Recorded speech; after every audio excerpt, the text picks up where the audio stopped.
Oi, gente, tudo bem? Espero que sim.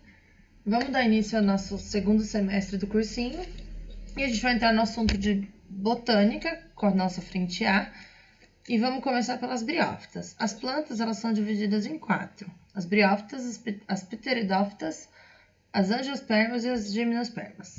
A gente vai começar pela mais simples, que é a briófita. E essas plantas elas são pequenas, são as menores plantas que a gente vai ter. E as características gerais delas, a mais importante são que elas são avasculares. Então, o que quer dizer isso? Quer dizer que elas não vão apresentar vaso condutor de seiva. Essa característica ela vai limitar o tamanho, né, o crescimento dessas plantas. Por quê?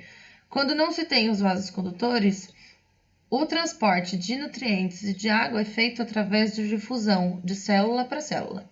Então, se essa planta fosse muito grande, ela não ia conseguir levar nutriente e água para todo o corpo dessa planta.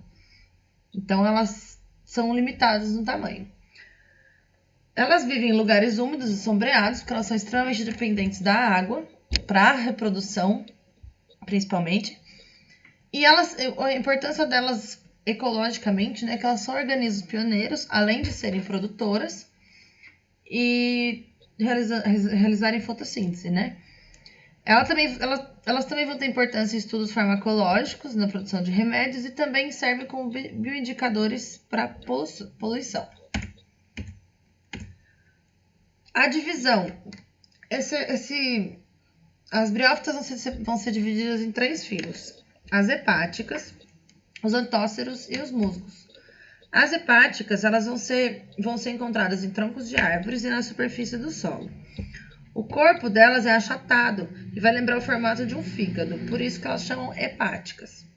Delas vão sair... Esse formato da planta ele é chamado de gametófito, porque nas plantas a gente tem o que é chamado de alternância de gerações, que eu vou explicar melhor na hora que eu falar de reprodução. O gametófito, ele é a forma da planta que vai produzir os gametas e vai realizar fotossíntese também, porque é a parte clorofilada, e é a parte dominante do ciclo de vida das hepáticas, das briófitas em geral. Desses gametófitos vão sair gametóforos, que vão produzir esporófitos, que, por sua vez, vão produzir esporos. O esporófito ele é a parte passageira, então a gente vai ter como dominante o gametófito e o esporófito como forma passageira. Vocês vão entender melhor na reprodução também. O próximo tipo que a gente vai ter são os antóceros. Os antóceros eles são bem parecidos com as hepáticas, eles também vão ter o corpo achatado e o gametófito como dominante, que vai produzir os gametas e também vai fazer a fotossíntese. A diferença é que os esporófitos que vão sair desse gametófito, eles formam os talos, né? São esporófitos taloides. E os musgos, que são os mais conhecidos, né? As mais conhecidas das briófitas. Eles também vão ter o gametócito como forma dominante. Só que o que vai acontecer? A gente vai ter a fêmea, apenas na fêmea que vai crescer o esporófito. Como você pode ver, essa parte marronzinha saindo da planta, ela é o esporófito do musgo. Então, a gente vai ter o musgo separado em rizóides, filóides e cauloides. Os rizóides, eles vão proporcionar fixação e absorção de nutrientes, principalmente a fixação, tá? É a função principal dos rizóides. Os cauloides eles vão proporcionar sustentação para a planta e os filóides vão fazer a fotossíntese.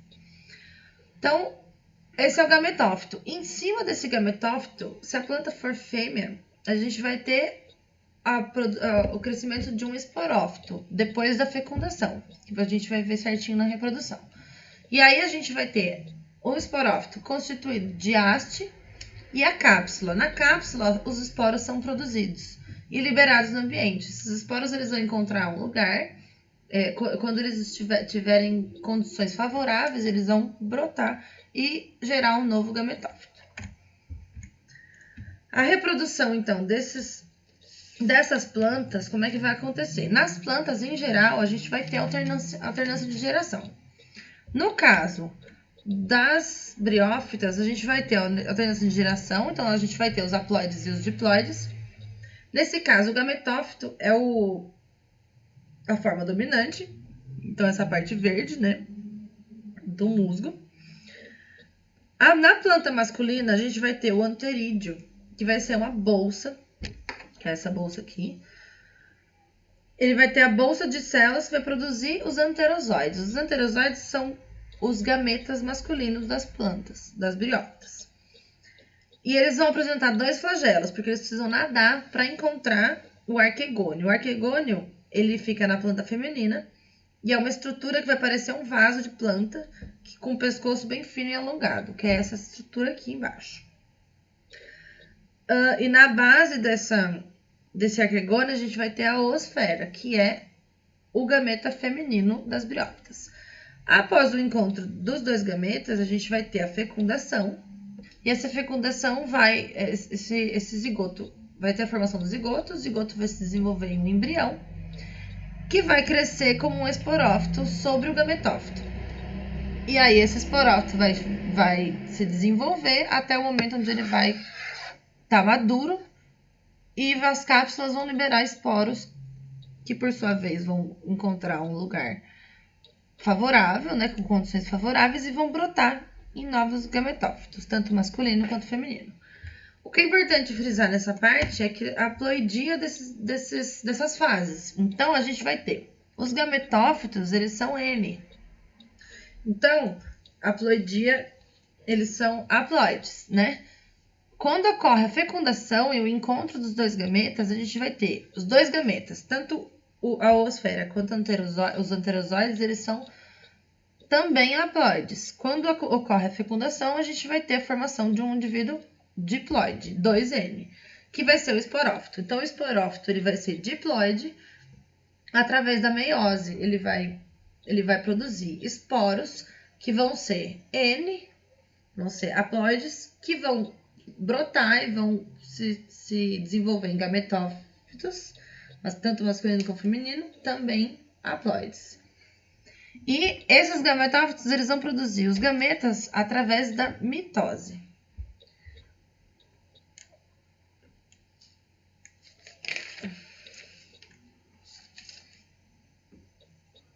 Nessas plantas, a gente também pode observar uma outra forma de reprodução, que é a reprodução assexuada por fragmentação. Então, a gente vai ter a fragmentação do gametófito. Isso vai acontecer mais nas hepáticas e nos antóceros, tá?